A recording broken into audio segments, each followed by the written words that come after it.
Ora, meus amigos, sexta-feira, altura para falarmos aqui um bocadinho de basquetebol, num dia não normal, mas cá estamos nós, eu e o Ricardo, para abordar aqui alguns assuntos. Como é que estás, Ricardo, essa semana lisboeta?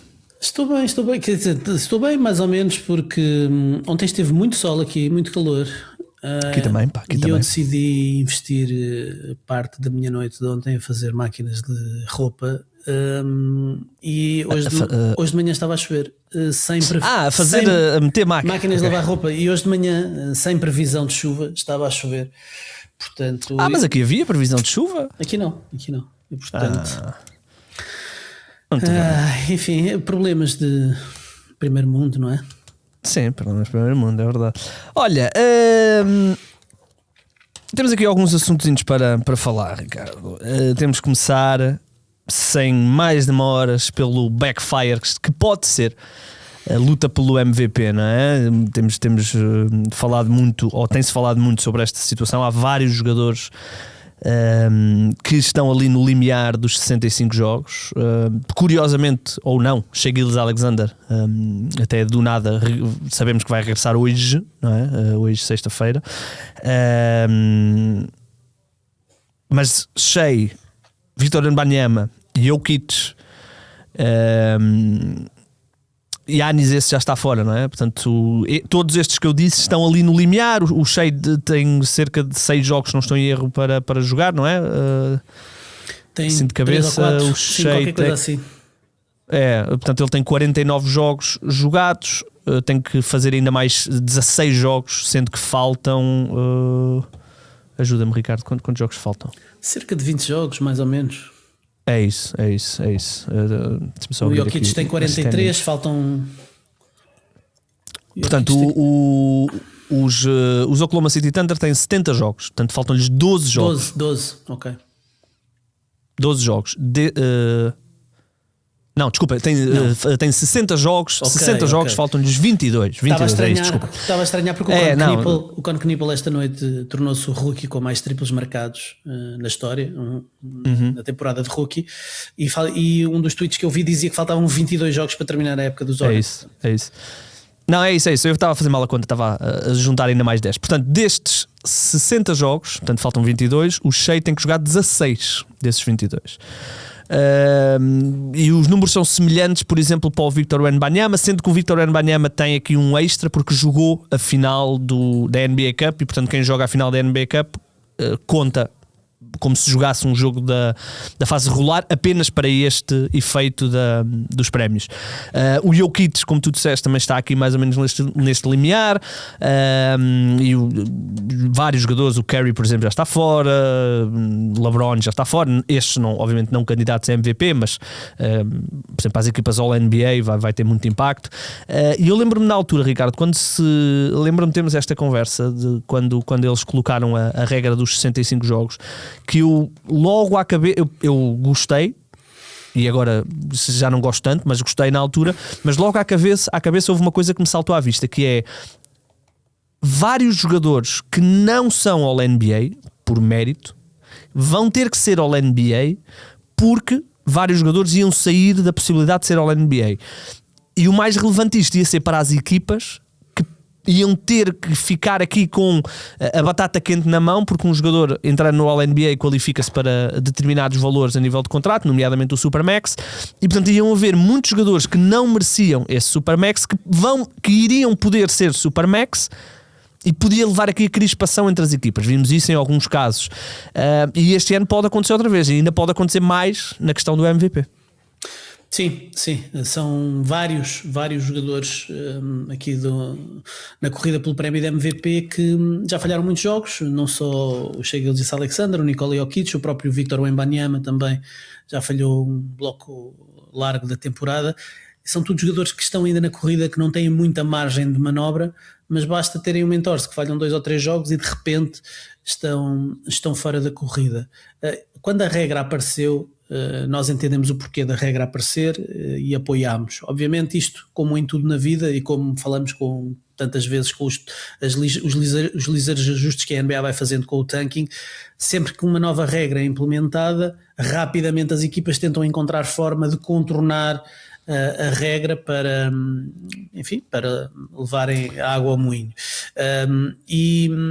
Infelizmente aqui, neste caso, a regra foi introduzida para combater o load management e para dar garantias às televisões de que os jogadores estariam disponíveis nos jogos importantes, mas não por gestão de minutos, mas sim por lesão verdadeiramente de vários jogadores de topo da liga. Estamos a ter aqui uma corrida MVP completamente falsa, porque de repente o Cade pode ser o MVP se de facto houver aqui mais alguns jogos de ausência para o Shea, para o Jokic, para o Wembanyama, enfim, podemos colocar aqui outros jogadores na corrida, mas de repente o Cade pode ser MVP, não lhe tirando o mérito da grande época que está a fazer. Ter um Cade MVP eu acho que até era desprestigiante para o prémio, tendo em conta a qualidade dos outros jogadores que estão aqui na conversa.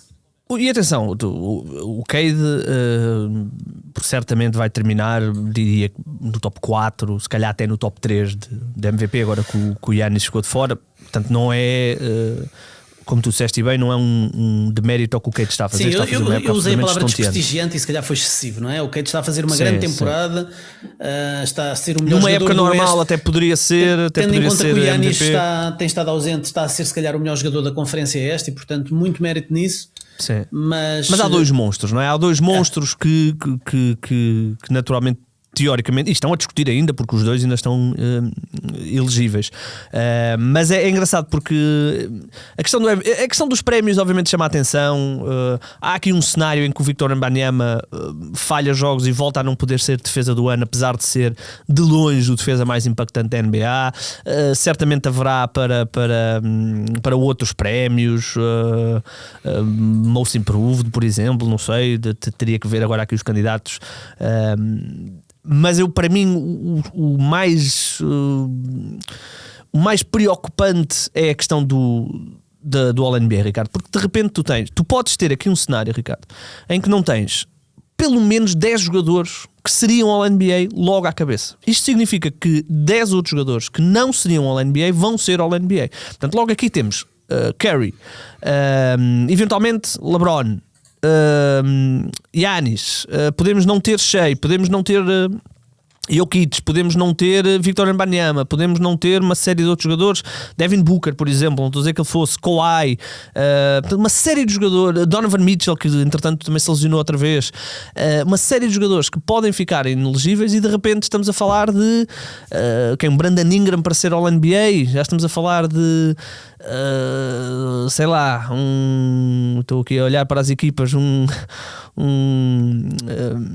Con Canipal ao NBA, não é? Ou seja, de repente já estamos a falar aqui de uma série de coisas, Dylan Brooks para o NBA, e isto depois tem um peso nas contas das equipas. E não sei, vamos ver. Eu gosto da regra dos 65 jogos. Acho que estávamos ali num ponto onde realmente as coisas estavam bastante agrestes a nível de load management e de jogadores a falhar jogos. Teria que ver mais dados para perceber se esta regra trouxe algum real impacto. Sei que, por exemplo, o Tyrese Haliburton, lembras-te, Ricardo, que andou a jogar lesionado para ser All-NBA, para poder ser Supermax, podia-lhe ter custado bastante, não é? Pronto. Não sei, acho que vai ser uma coisa a rever, porque realmente um dos pontos de interesse sempre nos talk shows e não sei o que é sempre a corrida da MVP, que naturalmente aquecerá agora neste último mês e meio. Se realmente chegares à corrida da MVP e tiveres 3 dos 4 jogadores inelegíveis, que é o caso que podemos ter, não é?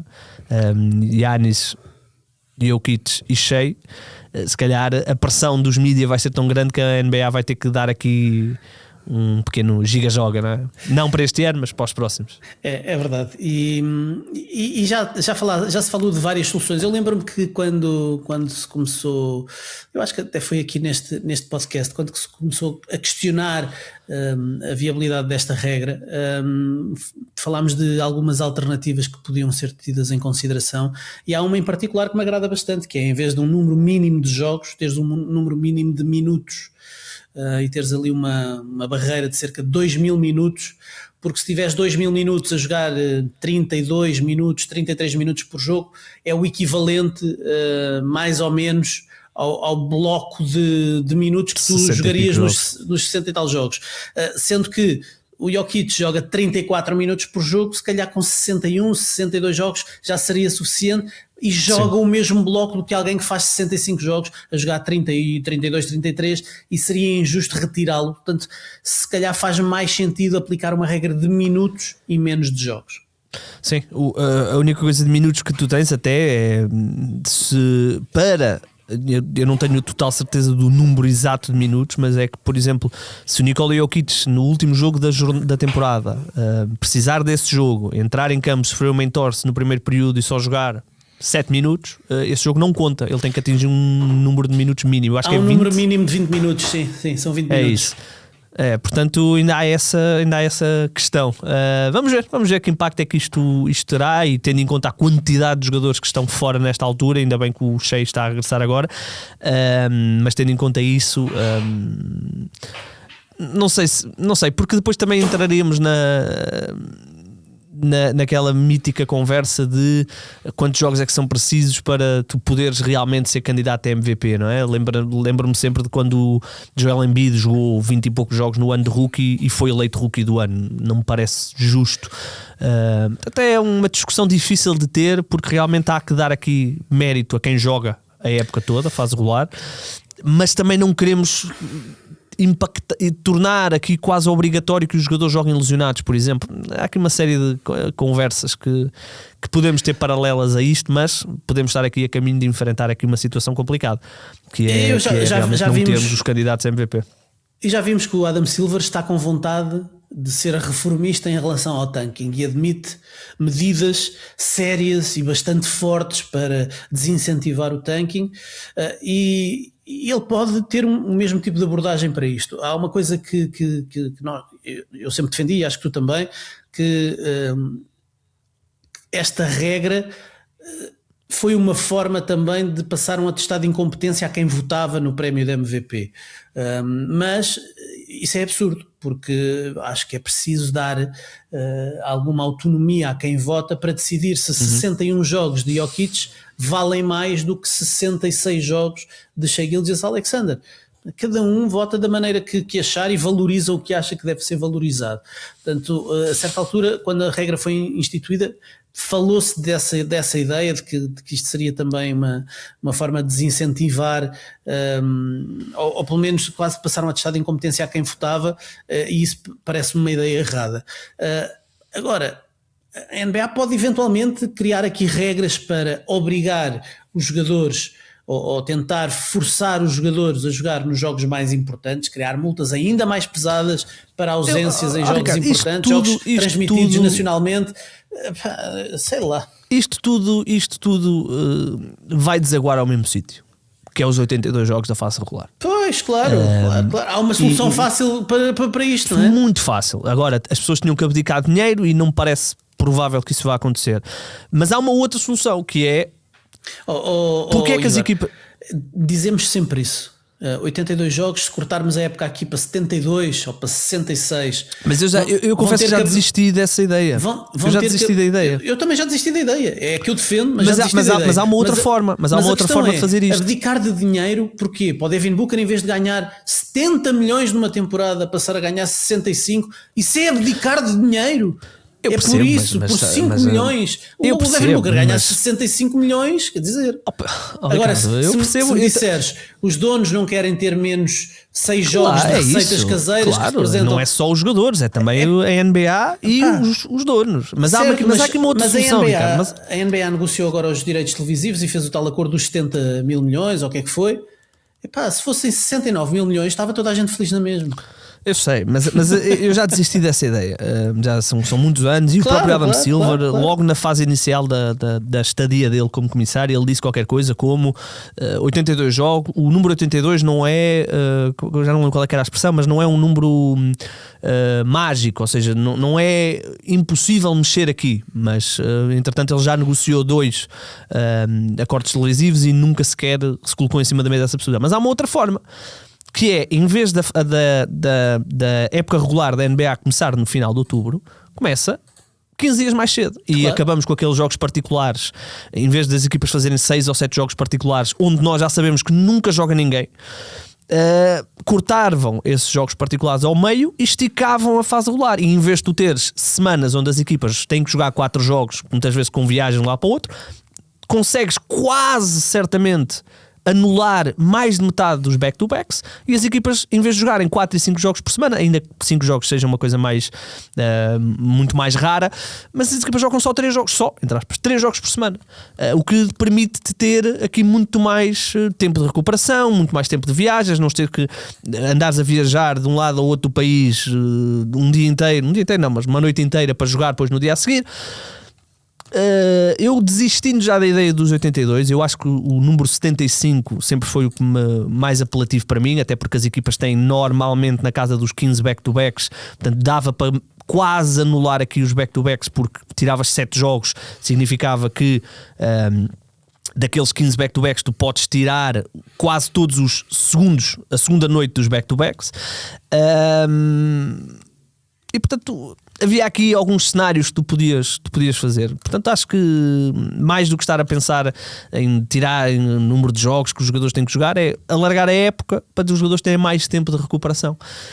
Mas pronto, isto aí são outros 500. Olha, por falar em alargar a época, Ricardo, eu acho que esta época está amaldiçoada para os Cavaliers. Nós não era suposto termos falado disto dos Cavaliers, mas eles estavam aqui numa sequência boa. E entretanto soubemos que o Donovan Mitchell está com um problema na virilha. Soubemos que o James Harden fraturou um dedo, que em princípio vai poder jogar, mas vai ter que lidar com um dedo fraturado. E o James Harden não é propriamente alguém que lide bem com adversidades quando chegam aos playoffs. Portanto, esta época está um bocadinho amaldiçoada, né? para a equipa dos Cavaliers. É impressionante. Não está fácil, mas pode ter aqui o efeito de levar equipas adversárias a olharem de lado para estes Cleveland Cavaliers. No ano passado tivemos o inverso, a equipa esteve em modo rolo compressor durante a fase regular, 64 vitórias, e depois desiludiu bastante nos playoffs. Este ano estão a desiludir na fase regular. É verdade que fizeram aqui a troca do James Harden e do Dennis Schroeder e do Keon Ellis, que deu uma lefada de ar fresco ali em Cleveland. Está toda a gente um bocadinho mais entusiasmada. O Jarrett Allen está a jogar melhor. E estavam bem a beneficiar, sim. Desde o início do ano. Sim, tinham 8 jogos nas últimas 9 partidas, perderam apenas com os campeões, com o Standard. Também é verdade que foi um Standard sem Shea, sem Jalen Williams. Essa derrota foi bastante pesada pelos jogadores que o Standard tinha. É verdade. Mas e o James Harden já se notava o impacto que ele estava a ter. Tirar um bocadinho a pressão do Donovan Mitchell, elevar o nível de jogo do Jarrett Allen por ser o tipo de poste que funciona bem naquele two-man game com ele, para jogar bloqueio direto. Portanto, esperava-se obviamente esta evolução ou esta elevação do nível de jogo do Jarrett Allen, como vimos também o James Harden fazer com outros postes na sua carreira, o Clint Capella, o Ivica Zubac, mas isto é um revés agora grande, porque a equipa estava já em contrarrelógio com a adição do James Harden para aprenderem a funcionar com ele, e agora vamos ver se ele vai falhar jogos, se não vai falhar, se quão condicionado vai estar e que impacto é que isso vai ter em toda a gente que gravita ali à volta dele. Mas sim, é mesmo, precisam de ir à bruxa, porque não está fácil. Eles têm uma fase final de calendário muito boa. Muito boa. Eu estava aqui a ver, eles têm, portanto, eles têm 58 jogos, portanto faltam-lhes 24 jogos para o fim. Desses 24, eles têm 1, 2, 3, 4, 5, 6, 7, 8, 9, 10, 11, 12 jogos contra equipas que estão com recordes negativos e em tanking, a maioria deles. E depois tem aqui, obviamente, jogos difíceis, com Detroit, com Boston, com Filadélfia, mas estes jogos são quase todos em casa. Portanto, eles têm aqui um calendário muito bom e, portanto, mesmo com estes problemas, não tenho grandes dúvidas que eles vão conseguir provavelmente estar aqui, no pior dos casos, no top 4, com a possibilidade de irem eventualmente até ao segundo lugar dos Celtics. Mas vamos ver. Olha, uma outra equipa que nós queríamos abordar aqui é os Denver Nuggets, que estão que estão a ter uma época semelhante à dos Cavaliers a nível de lesões, continuam com muitas lesões. Segundo o treinador, eles vão ter o Aaron Gordon e o Peyton Watson. Ele falou de termos todo o nosso plantel nos últimos 20 jogos, portanto está a chegar aqui mais ou menos ao limite de o Aaron Gordon e o Peyton Watson regressarem. Então vamos assumir que mais uma semana eles devem estar os dois pelo menos aí a bater à porta de jogar, mas há aqui um dado que é muito interessante, que é a equipa no clutch. Portanto, a equipa dos Nuggets sempre teve uma coisa muito boa, que é, mesmo quando a defesa era má e quando nós falávamos deles não serem uma defesa top 10 no ano em que foram campeões e não sei o quê, mas depois eles compensavam isso com sendo a melhor defesa e a melhor equipa em clutch. Porquê? Porque tinham um jogador chamado Nikola Jokic e tinham um outro jogador que é muito forte também em clutch, especialmente no two-man game com o Jokic, que é o Jamal Murray. O que é certo é que este ano está a dar-se aqui qualquer coisa que obviamente também não está desassociado das lesões, mas os Nuggets são uma das piores equipas de clutch mesmo da NBA toda, e se considerarmos aquelas equipas que nós consideramos como candidatas ao título, são mesmo as piores, Ricardo. São a pior. Neste momento são a quinta pior equipa da NBA no clutch, piores do que os Nuggets apenas os Brooklyn Nets, que sabemos o que é que andam a fazer, os Memphis Grizzlies, os New Orleans Pelicans e os Miami Heat, mais uma vez, mais um ano em que no clutch as coisas não estão a funcionar. Os Miami Heat, em termos ofensivos, 85 pontos por cada 100 posses de bola no clutch. São o pior ataque da Inacreditável. E lembra-se, Ricardo, isso foi um ponto que nós... Não são pior porque há Brooklyn Nets e Washington Wizards, mas são o terceiro pior. São o terceiro... Não, espera, estava a ver aqui outra coisa. Não, estava a ver aqui outra coisa errada. Esquece em relação aos Miami Heat, esquece isso que eu disse. Mas os Miami Heat são a quarta pior equipa no clutch e os Denver Nuggets são a quinta pior equipa da NBA no clutch. Eu já sei o que é que estavas a ver. Estavas a ver os minutos que eles jogaram clutch. Exatamente. Em termos de... Se olharmos para ataque e para defesa, na época os Denver Nuggets são o melhor ataque da NBA, são o melhor ataque de toda a liga, de longe, mas são o 20ª defesa, portanto estão prestes a entrar ali no top 10 das piores defesas da liga. Isto piora ainda mais no clutch. No clutch os Nuggets são a segunda pior defesa da NBA, piores do que eles só mesmo os Brooklyn Nets. E atenção, isto tem muito a ver com uma coisa que nós falámos na semana passada, que é quando falámos do Aaron Gordon ser um dos jogadores mais importantes para a reta final e playoffs. Com o Aaron Gordon estes números são exponencialmente melhores. Claro que sim. E atenção, porque os Nuggets no clutch ofensivamente continuam no top 10, não são o melhor ataque no clutch na NBA, e são os teus Lakers de muito longe. Os Lakers são a melhor equipa do clutch, ponto final. São a melhor equipa com o melhor net rating, melhor ataque. Um net rating de 20 no clutch, que é inacreditável. 16 vitórias, 5 derrotas em jogos decididos no clutch. Os Nuggets têm um registro negativo, 14 vitórias, 15 derrotas. Têm o 8º melhor ataque da liga, mas têm a segunda pior defesa. E este é que é o problema. E isso vem de facto das ausências por lesão. É apenas uma questão de ausências por lesão. O Aaron Gordon é importantíssimo em termos defensivos. E não é só o Aaron Gordon. O Peyton Watson dá uma ajuda em termos defensivos. Estava a tornar-se um jogador importante. Eu acho que se o Peyton Watson não se lesiona, seria um dos finalistas, e ainda pode ser para Most Improved, porque o que ele estava a fazer no mês de dezembro, janeiro era brutal.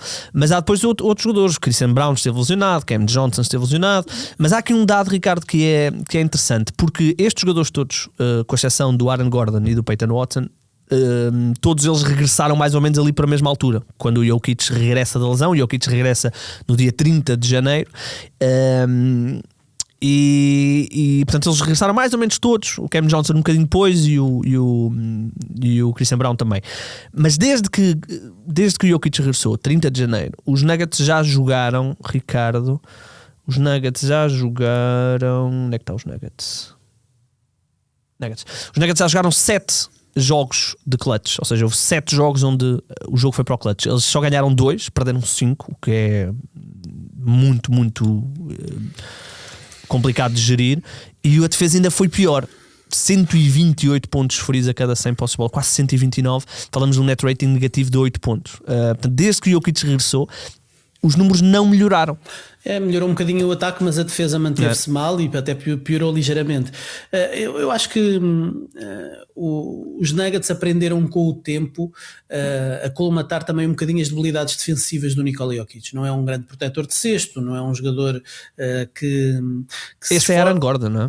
O Aaron Gordon está lá para fazer isso, está lá para ser roamer, está lá para defender os jogadores grandes adversários, e de repente não há Aaron Gordon e tens que exigir mais a Jokic. E ele não só não é capaz, como este ano me parece que ele está um bocadinho menos intencional naquela ideia de querer cortar linhas de passe na defesa, está um bocadinho menos ativo em termos defensivos. Não sei se por acreditar que com os reforços que a equipa teve ele pode fazer um bocadinho mais de gestão, não sei se por causa das lesões, se ele está mais exposto e sente que não tem capacidade para o fazer, mas a verdade é que entre a menor atividade do Jokic nas linhas de passe, como quarterback defensivo da equipa e obviamente as ausências de jogadores importantes, sobretudo do Aaron Gordon, a defesa dos Nuggets ressente-se brutalmente.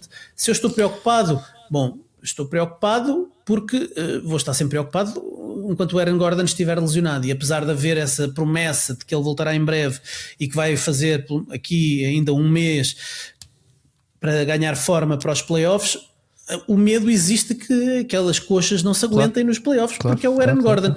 Portanto, eu confio que estes Nuggets podem mostrar a sua melhor versão, mas estão muito dependentes da saúde do Aaron Gordon, porque não é com Jaden Pickett e Spencer Jones a jogar a titular ou a jogar 30 minutos por jogo que estes Nuggets vão ser campeões. Vamos ver o que é que vai acontecer aqui com os Nuggets. Eu realmente tenho dificuldade em desassociar os problemas defensivos das lesões. Claro, é por isso. Mas, Ricardo, há aqui uma nota que eu também quero deixar, que é também não podemos achar que o Aaron Gordon vai regressar e vai ser uma reencarnação do Gary Payton e do Kareem Abdul-Jabbar ou do Dikembe Mutombo. Portanto, há aqui alguns sinais que são um bocadinho mais preocupantes, que sempre foram uns sinais preocupantes no sentido de eles nunca terem sido uma defesa de elite em fase regular, mas que depois a questão do clutch era realmente impressionante como eles conseguiam aumentar a intensidade. E eles aumentavam a intensidade mais do que porque por alguma razão tornavam-se todos grandes defensores nos últimos 5 minutos de cada jogo. Não é verdade. O que acontecia era que, como eles eram tão bons no ataque e controlavam tanto o tempo de jogo e as posses de bola, conseguiam nunca estar desposicionados defensivamente, porque estavam sempre a marcar pontos do outro lado, porque quem tem Jokic em clutch tem tudo. Portanto, vamos ver, é um sinal de alerta aqui para termos aqui em atenção. O que é que nós tínhamos mais aqui para... tu querias falar do concurso de afundanços. Não, foi só uma nota pela piada. O Embi ter dito que ia lá, não é? O Victor Wembanyama disse que ainda ia de lá passar, mas eu acredito mesmo que ele vai lá passar, e vai lá passar também para salvar, tal como fez com o All-Star Game, salvar o concurso de afundanços. Eu fico seriamente entusiasmado, fico muito, muito feliz quando vejo o Victor Wembanyama a querer envolver-se com tudo o que parece perdido na NBA, tudo o que parece morto. Sim, eu vi como ele salvou o concurso de skills. Salvou, acho que ele teve muito bem.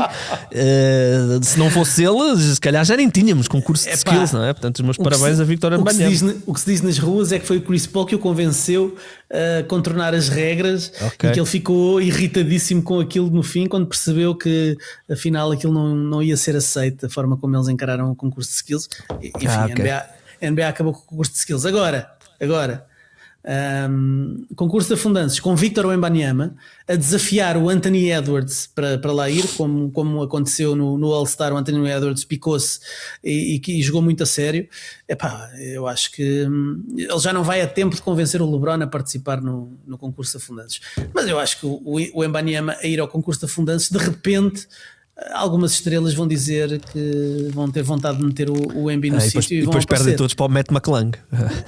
Sim, isso perdiam de certeza. Tu viste os afundantes como é que McClung tinha preparados para este ano? Inacreditáveis. Quando me vêm dizer que já inventaram tudo, não inventaram, pá. O Mac McClung inventa sempre afundantes novos e todos incríveis. Eu há uns tempos eu seguia aqui uma página de YouTube, já não me lembro, que era gajos que só trabalhavam afundantes. Sim. E eles faziam coisas absurdas. Sim, mas isso são profissionais dos afundantes. Temos um cá, sabias? Temos um em Portugal. É o Air Navas. Air Navas? Navas. Se fores pesquisar, faz afundantes incríveis. Eu, quando no tempo em que estava a trabalhar na Federação, chegámos a ter o Air Navas na animação de um All-Star que houve cá, nos intervalos. Navas Air? É que só me aparece o Keylor Navas, guarda-redes.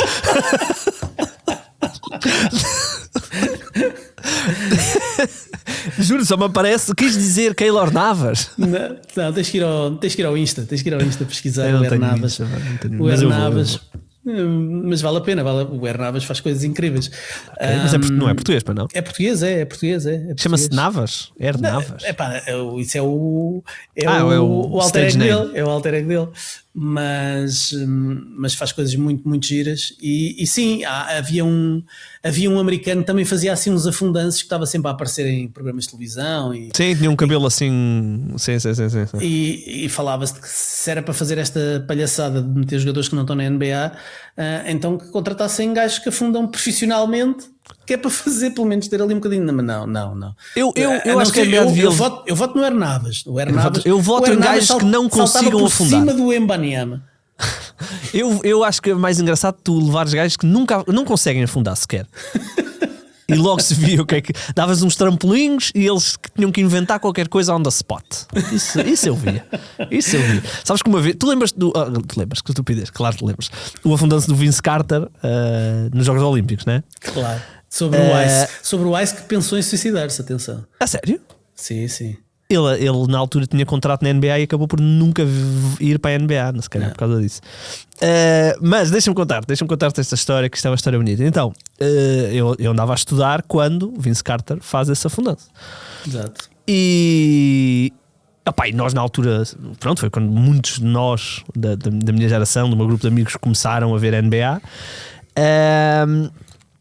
E uma vez numa aula de trampolim, eu convenci dois colegas a tentarem recriar. Eu não fiz, mas tentei que eles recriassem. Portanto, um saltava com o trampolim e a afundar como o Vince Carter fez. Se não correu bem. Não correu bem. E pronto, e um deles depois não faltou às aulas uns poucos dias, porque depois na queda com o pulso. Não. Ele conseguiu passar, só que depois na queda, porque não é o Vince Carter. Não acertou no colchão, acertou ao lado. Não acertou bem no colchão e a mão não partiu nada, graças a Deus. E eu depois fiquei-me a sentir bastante mal. Mas tentámos recriar outro. Ou eu motivei a tentativa de recriar Vince Carter, mas por alguma razão Vince Carter está na NBA, ou estava na NBA, e nós estávamos nas escolas secundárias do Dr. João Celestino Gomes em Ilha. Portanto, essa talvez possa ter sido a diferença. Mas deixem-me só clarificar: a pessoa que tentou o afundanço jogava basquete, jogava no Iliabo, na altura, obviamente, camadas jovens, portanto, não era propriamente um amador. Ainda por cima acabaste com a época desse rapaz, pá. Não, umas semanitas. Muito bem. Vamos ver. Eu, como tu sabes, eu já desisti do fim de semana inteiro ao All-Star, já não vejo nada. Estive recentemente a rever as participações do concurso de 3 pontos, que acho que ainda tornou-se quase a joia da coroa da coisa, até porque os nomes que normalmente participam, e o Curry também já disse que vai participar e que vai convencer o Clay a ir também, portanto para o ano já se promete ser interessante. Vamos ver. Já tivemos grandes lendas a fazer coisas muito interessantes no concurso de afundanço, não é? Mas, sim. Outros tempos. Depois foi lá o Jackson Hayes e pronto. Que miséria o Jackson Hayes. Mas olha, os postos dos Lakers estão na ordem do dia. Foi o Jackson Hayes no concurso de afundanços e agora é o DeAndre Ayton a dizer que não é o Clint Capela. Mas isso estamos de acordo, ele não é o Clint Capela. Pois não, quem lhe dera a ele ser o Clint Capela. Mas tu viste que, portanto, deixa-me só ter certeza do que te vou dizer. Portanto, o DeAndre Ayton disse isso não no último jogo dos Lakers, no penúltimo, no jogo contra os Orlando Magic. Obviamente toda a gente terá dito isto. Menos 24, menos 24. Ricardo, ele ontem, portanto, para mostrar que não era, fez 2 pontos, 4 ressaltos, 1 em 3 em 22 minutos. E como tu disseste bem, nesses 22 minutos os Lakers perderam por 24 pontos. O Clint Capela, em resposta, porque o Clint Capela respondeu, viste? Vê. O Clint Capela disse qualquer coisa como: estás a jogar com 2 dos maiores floor generals da história da NBA, concentra-te, rapaz. E o Clint Capela, em resposta, 16 minutos, 4 pontos, 6 ressaltos, 3 assistências, 4 blocos. E nesses 16 minutos no plus-minus ficou 0. Portanto, a equipa não estragou. Mas estamos a falar de um jogador que coitado, ele já tem muitas dificuldades, muitas lesões. Que não é muitas lesões, mas ele tem um problema no Aquiles crónico, então está sempre ali gerido. E teoricamente ele nem deveria estar a jogar minutos, mas o Steven Adams já não joga mais esta época. Eu lembro-me quando o Clint Capela chegou à NBA, eu comentei 2 ou 3 dos primeiros jogos da carreira do Clint Capela, e na altura aquilo era uma anedota porque o Clint Capela falhou os primeiros 15 lances livres da carreira. E eram grandes pedradas que ele atirava, então aquilo era uma festa sempre que ele ia para a linha de lance livre, porque pensava, será agora que ele vai marcar o primeiro lance livre da carreira? Mas tornou-se entretanto um jogador que foi importante em equipas na altura até foi muito estranho quando ele é trocado pelos Rockets. Sim, na altura eles quiseram potenciar ao máximo o small ball com o PJ Tucker, small ball, e meteram o PJ Tucker e o Robert Covington a jogar a posta. Exatamente. E é engraçado porque o Clint Capela tornou-se uma espécie de protótipo. Sempre que nós falamos do Rim Runner e não sei o quê, um dos exemplos que nós usamos é o Clint Capela. Era como antigamente o 3&D era o Robert Covington e o Trevor Ariza. Há sempre esses protótipos, e o Capela olha, sabes quem encaixava bem com o James Harden? Era o Nemias. Então, estavas a falar disso, do protótipo, e de falarmos sempre do Capela, e eu estava-me a lembrar que no início da carreira do Nemias eu dizia, e muita gente dizia, que se ele conseguisse ambicionar a ser um Clint Capela para a sua carreira era ótimo. Hoje em dia já é melhor do que o Capela provavelmente alguma vez foi. Incrível. É melhor, mais completo, mas naquilo que o Clint Capela fazia, o Clint Capela era elite. O Clint Capela chegou a liderar a NBA em ressaltos. Ele era um ótimo ressaltador. Grande ressaltador e muito bom com uma ameaça vertical no lob. Eu acho que o Nemias é mais competente em termos defensivos, mesmo que o Clint Capela possa fazer mais desarmes de lançamento. Eu acho que o Nemias é mais competente na defesa. Sim. O grande Clint Capela, Olha, mais algum assunto, Ricardo? O que é que te... Temos a seleção nacional. Exatamente, tu querias falar da seleção. Muito bem. A seleção que tem jogos agora. Joga hoje, sexta-feira. Estamos a gravar sexta-feira. Joga hoje e joga na segunda-feira. É duplo confronto com a Roménia. Portugal altamente favorito. Roménia, única equipa só com derrotas no grupo. E apesar de não haver Nemias, Portugal tem a obrigação de ganhar estes 2 jogos. E se ganhar estes 2 jogos, está garantido já o apuramento para a segunda fase de qualificação. E portanto Portugal pode arrumar já a questão este fim de semana, sendo que depois ficam a faltar os últimos 2 jogos desta primeira fase de qualificação, a ida à Grécia e a recepção a Montenegro, que serão em julho, numa altura em que poderá já haver tanto Nemias como Ruben Prey, por exemplo. Por exemplo, sim. Portugal já jogou 2 jogos. Já jogou 2 jogos, ganhou um. Ganhou o Montenegro muito acima de Portugal no ranking. Portugal ganhou por 21 pontos em Podgorica, fora de casa, e depois em Matosinhos aí com a Grécia, se bem te lembras, perdemos, mas equilibramos 68, 76.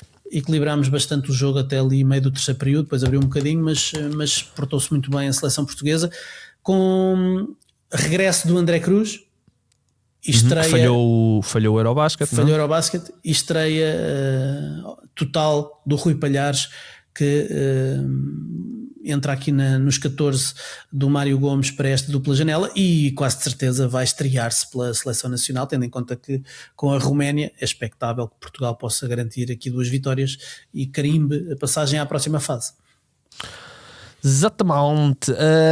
O primeiro jogo. Onde é que é este primeiro jogo, Ricardo? O primeiro jogo é hoje em Coimbra, no Mário Mexia. Em Coimbra, exatamente. Coimbra. Com as receitas a reverterem para os clubes afetados. Afetados, sim. Pelas intempéries, sobretudo ali na zona de Coimbra, houve vários desses clubes que, Coimbra, Leiria, que tiveram problemas. Leiria, sim. Muito bem. E depois os jogos a seguir já são em julho, como tu disseste bem. Vamos ver. Eu disse pode haver Nemias, mas também pode haver Yanis Antetokounmpo, por exemplo. Ei, pois é. Podemos ir à Grécia jogar contra o Yanis. E podemos ter aqui um Nemias versus Vucevic. É verdade. Se bem que julho, se os Celtics forem, talvez dê. Se os Celtics forem à final da NBA, a final da NBA acaba para aí 19, 20 de junho. Portanto, Ricardo, são 2 semanas, é verdade. E depois vão jogar outra vez. Nas semanas vão jogar outra vez. Por outro lado, se Portugal garantir já a passagem, eu até nem sei se faz sentido o Nemias ser convocado no verão, tendo em conta a proteção que ele tem que ter. Enfim, vai entrar no seu último ano de contrato pelos Celtics.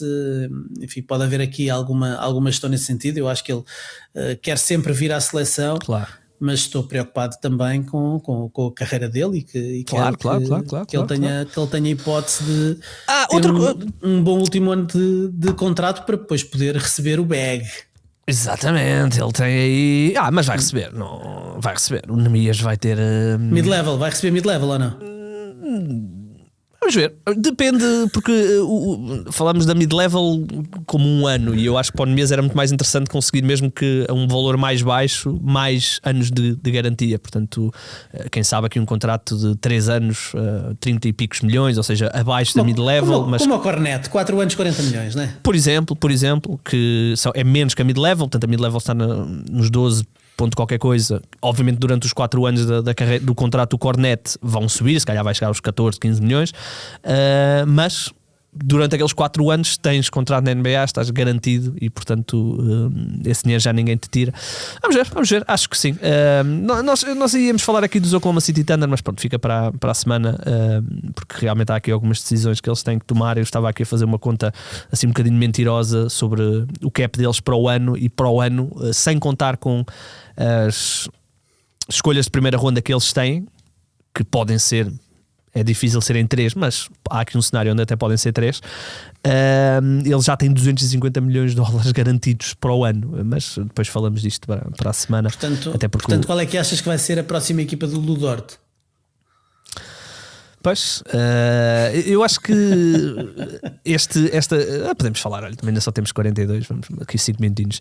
Eu acho que, tendo em conta a explosão recente do Cason Wallace, que eu acho que não é tão bom defensor 1 contra 1 como é o Ludort, mas replica muito do que o Ludort faz. Acho que agora sim, acho mesmo que pode haver aqui um cenário onde o Ludort pode sair. Porém, há aqui uma questão que é os Oklahoma City Thunder têm 2 decisões para tomar, 2 team options que eles têm que acionar, que é o Hartenstein e é o Ludort. Mas então eu acho que o que eles devem tentar fazer agora, não sei se vão conseguir ou não, é fazer não adicionar as team options e estender os contratos deles mais baixos. Vamos ver. Agora vai chegar aqui um ponto onde isto vai ser incomportável, não é? Mas desses 2 jogadores, nós vemos de facto que no Cason Wallace há ali alguém que pode tornar o Ludort dispensável. E na verdade não vemos ninguém ainda que possa tornar o Isaiah Hartenstein dispensável. A previsão era o posto que eles foram buscar, não é? Era o Sorber, mas a lesão grave que ele sofreu, enfim, vai falhar esta sua primeira temporada. Portanto, a próxima temporada será a também temporada aquele outro jogador, o Brandon Carlson, pronto, uma aposta também que eles fizeram. Sim. Mas não é. O que é giro é que os jogadores, eles não conseguem manter os jogadores todos, de vez em quando vão libertando alguns jogadores, e de repente o Ousmane Dieng parece MVP da NBA nos Milwaukee Bucks. Exato, e vai acontecer mais, porque tu só podes ter 15 jogadores na tua equipa, e os Oklahoma City Thunder têm tantas escolhas de draft que vão ter que obrigatoriamente deixar 6 jogadores. Nós temos aqui jogadores, como é o caso de um o Andrew Wiggins, o Aaron Wiggins em qualquer lado é titular. Sim, em muitos lados é titular e quando não é titular é um ótimo jogador. Kendrick Williams, por exemplo, o Jalen Williams, por exemplo. Há aqui muitas decisões e eu acho que o que os Oklahoma vão fazer é aquilo que já começaram a fazer, que é tentar melhorar as picks que têm, ou seja, pegarem em 2 ou 3 picks que eles têm num determinado draft e trocarem por uma pick que eles assumam que vai ser muito, muito boa, como fizeram, por exemplo, com os Suns, acho eu, ou com alguém que eles fizeram. Sim.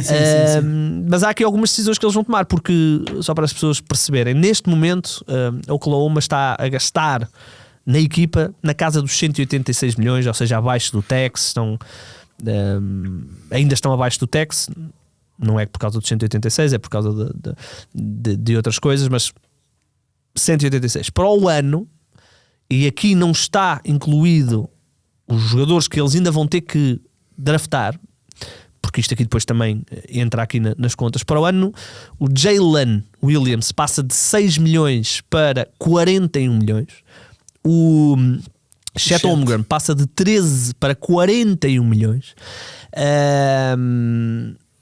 O próprio Shai Gilgeous-Alexander também sobe aqui cerca de 2 milhões. Eles depois conseguiram contrapor. O próprio Caruso também recebe um aumento. Eles depois conseguiram contrapor aqui com o contrato do Isaiah Joe, que é decrescente, com o contrato do próprio Aaron Wiggins, que é decrescente. Portanto, há aqui alguns jogadores que eles, já preparando, fizeram isto. Mas estamos aqui a falar de uma equipa que para o ano, entre tax e pagamentos, pode andar aqui na casa dos 300 e picos milhões.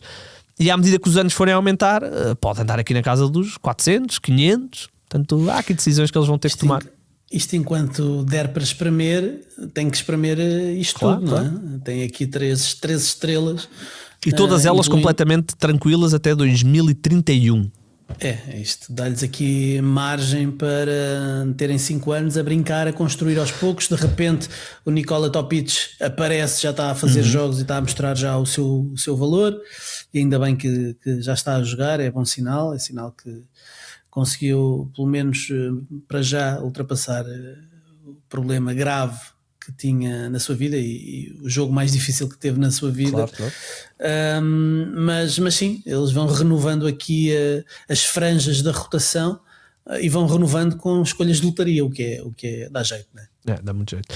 Sim, eles estão numa posição completamente invejável. Isto, nós quando estamos a fazer este exercício de prever quem é que eles possam ter de abdicar, isto não é o eles ficarem fora da corrida pelo título, por exemplo. É mesmo...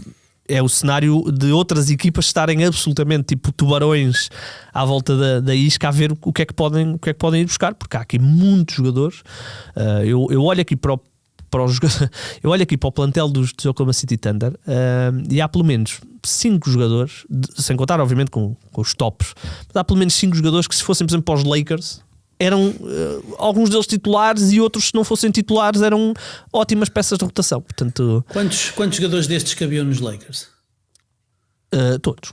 Que jogadores cabiam nos Lakers? Olha, vou ignorar os tops 8 da equipa, porque esses cabiam em todas as equipas. Por exemplo, um atirador como Isaiah Joe, ok, se calhar era um upgrade em relação ao Luke Kennard. Aaron Wiggins provavelmente era, não digo que seja titular, porque joga ali numa posição onde há o LeBron e não sei o quê, mas se não fosse titular era 6º homem. Kendrick Williams provavelmente seria titular. Jalen Williams, titular de caras na equipa dos Lakers. Top hits, vamos ver. Jared McCain poderia ser uma opção também interessante. AJ Mitchell, então, era incrível em qualquer equipa. Portanto, mas quem diz os Lakers diz muitas outras equipas, não é? Mas é o que dá a fazer o trabalho bem feito. Também muitos anos de tanking. Portanto, este é por isto que as equipas como o Utah e Washington fazem tanking, é com este exemplo. Naturalmente eles tiveram um jump start com a troca do Shai Gilgeous-Alexander, portanto nem todas as equipas conseguem ter essa sorte, entre aspas, sorte trabalhada, mas é o exemplo. É engraçado porque os Thunder e os Spurs provavelmente vão andar aqui durante 7, 8 anos, se calhar até mais, em lutas, e as duas equipas tiveram que fazer tanking para o conseguir. Mas enquanto os Thunder conseguiram explodir com a troca do Shai e do Paul George, e depois conseguiram ter a sorte entre aspas, mas conseguiram ter alguma benesse na questão do Jalen Williams, os Spurs não, tiveram mesmo muita sorte na lotaria, com o Victor Wembanyama, com o Stephen Castle e com o Dylan Harper, portanto escolhas muito altas.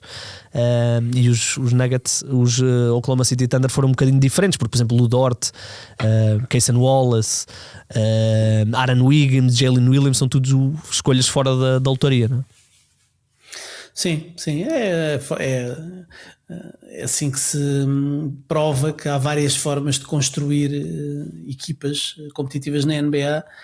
Às vezes tens a sorte de ter escolhas altas de draft e de fazeres um bom trabalho a escolher os jogadores, porque não é fácil. Aliás, os Spurs têm histórico de escolher muito bem escolhas altas, mas também de escolher muito bem quando têm escolhas que não são tão altas. O Derrick White foi 29ª escolha de draft, o DeJounte Murray foi 29ª escolha de draft, tiveram várias escolhas consecutivas ali sempre. Manu Ginobili. O Ginobili foi 52, o Tony Parker também foi 30 e tal, ou 50 e tal, já não me lembro, mas também foi segunda ronda. Acho que foi segunda ronda, o Tony Parker, não foi? Já não me lembro. O Ginobili sei que foi, o Tony Parker sim, não. O Ginobili foi 52, o Tony Parker não me recordo, mas tenho ideia que sim.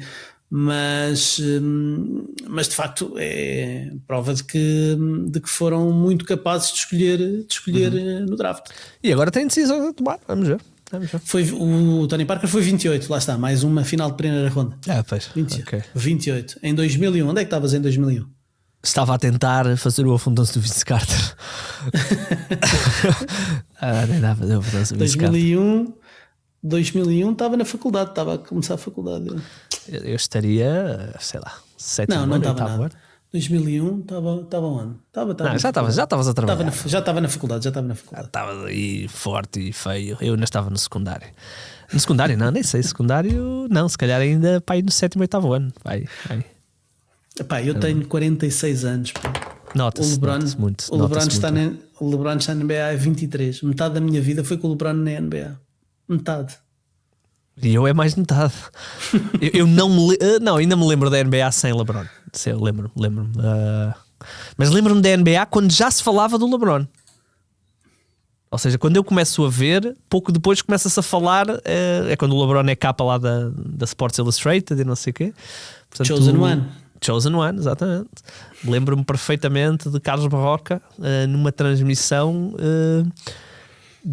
foi a primeira vez que eu ouvi falar do LeBron James, foi o Barroca falar, já não sei muito bem o contexto, mas ele estava a falar que havia um jogador que estaria aí como visto como o herdeiro de Michael Jordan, não sei o que. Lembro-me perfeitamente ele estar a falar disso numa transmissão. Não me lembro qual era o jogo que ele estava a narrar, lembro-me dele falar disso.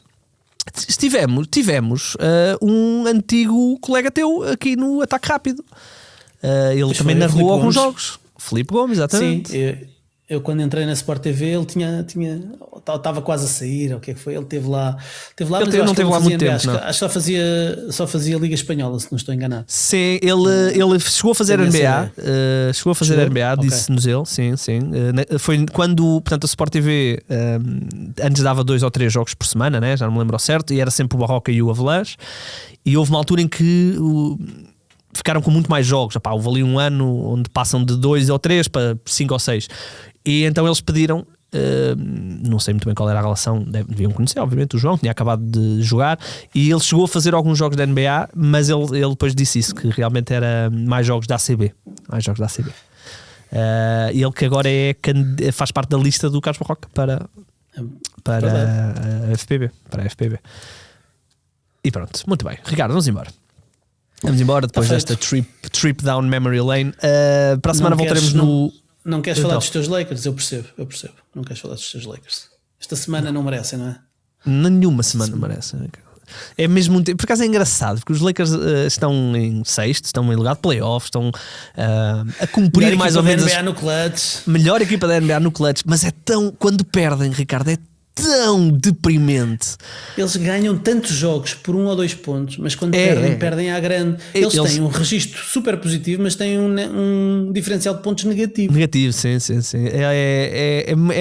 É difícil, porque é mesmo difícil. Obviamente nós olhamos e depois quando isto chegar a playoff eles vão ter exatamente o mesmo problema que tiveram no ano passado. Ainda recentemente houve um jogo, eu já não sei se foi contra o Orlando. Não foi contra o Orlando, foi este último que os Lakers perderam ontem, já não lembro contra quem é que foi, onde O J.J. Redick, e eu lembro-me que tu dizes isto no início do ano e eu desvalorizei, mas não devia ter desvalorizado. O J.J. Redick estava tão chateado com o DeAndre Ayton que sentou o DeAndre Ayton no quarto período todo e o poste foi o LeBron, outra vez, tal como aconteceu no ano passado nos playoffs, onde os Lakers não tinham postes, porque o Jackson Hayes, pronto, é um jogador limitado e pronto. Portanto, não há muito a falar. É ver se os Lakers conseguem ficar no top 6, talvez. E depois, olha, perder na primeira ronda. Tivemos Lakers Celtics. Foi um grande jogo do Nemias. Ganhou não sei quantos ressaltos ofensivos no último período nas barbas do DeAndre Ayton. O Nemias era titular de caras nos Lakers. Oh, Jesus! Já! Acho que não dá para fazer aqui um regime de exceção para o trade deadline e trocamos o Ayton pelo Nemias? Achas que os Celtics aceitavam? Tens noção que neste momento, se os Lakers quisessem trocar Ayton por Nemias, vamos aqui o cenário hipotético. Tinham que adicionar a pique de primeira ronda para que os Celtics fizessem a troca. Portanto, isto diz muito sobre o que tem sido o arco da carreira dos dois jogadores, mas especialmente do DeAndre Ayton, que foi a primeira escolha do draft. Quando falamos de acertar as escolhas de draft, Ricardo, e ele ainda prometeu bastante, os primeiros 2-3 anos nos Spurs, nos Suns. Eu achei que ele poderia ter ali um papel interessante, mas pronto, olha, a vida é mesmo assim. Há muitos jogadores a jogar em Porto Rico por razões semelhantes e acho que é lá que ele vai acabar a jogar. Vamos embora, voltaremos para a semana no calendário normal, na terça-feira. E Ricardo, sempre um prazer, sempre um gosto. Vamos ter aí uma entrevista muito boa tua que vai sair aí no início da próxima semana, que acho que é, sem desmerecer as outras, a nível de história é melhor. E portanto acho que vocês vão gostar, pois nós publicitamos isso na terça-feira. Vamos embora, Ricardo? Vamos a isso, grande abraço, bom fim de semana. Se conseguirem afundar 3, mandem-nos um vídeo.